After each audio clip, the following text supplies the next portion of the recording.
સુરતમાં ફરી હની ટ્રેપ કરતી ગેંગનો પર્દાફાશ થયો છે। 2 મહિલા સહિત 5ની ધરપકડ કરાઈ છે। ઉમરા પોલીસે ગેંગને ઝડપી પાડી કાર્યવાહી હાથ ધરી છે। સુરતમાં ફરી હની ટ્રેપ કરતી ગેંગનો પર્દાફાશ।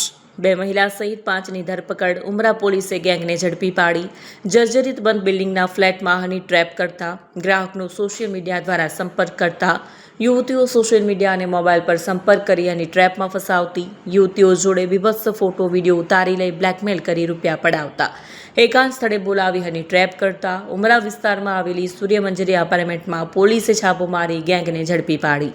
એપાર્ટમેન્ટ જર્જરિત અને મોટાભાગના ફ્લેટ બંધ હતા, જેમાં શંકાસ્પદ લોકોની અવરજવર રહેતી હતી, જે અંગે તપાસ કરતા પોલીસે ગેંગને રંગે હાથ ઝડપી પાડી। પોલીસની તપાસમાં યુવકને હની ટ્રેપમાં ફસાવવામાં આવ્યો હતો, જ્યાં યુવકને હની ટ્રેપમાં ફસાવી 5 રૂપિયાની ખંડણી માંગી। ખંડણી નહીં આપે તો પોલીસ કેસ કરી સમાજમાં બદનામ કરવાની ધમકી આપી। જોકે પોલીસની સતર્કતાના કારણે ગેંગનો પર્દાફાશ થયો। ઝડપાયેલા આરોપીઓમાં આકાશ પરસોત્તમભાઈ વાઘેલા, પિયુષ હસમુખ ગોસ્વામી, ખેતારામ હડમતારામ પરમાર, રાજવી હિરેન દેવગણિયા, પ્રાંજલિ ઉરે પ્રિન્સી, આદિત્ય પ્રતાપસિંહ રાજપૂતની ધરપકડ કરાઈ છે, જ્યારે રમેશ પાલ નામના ઈસમને વોન્ટેડ જાહેર કરાયો છે।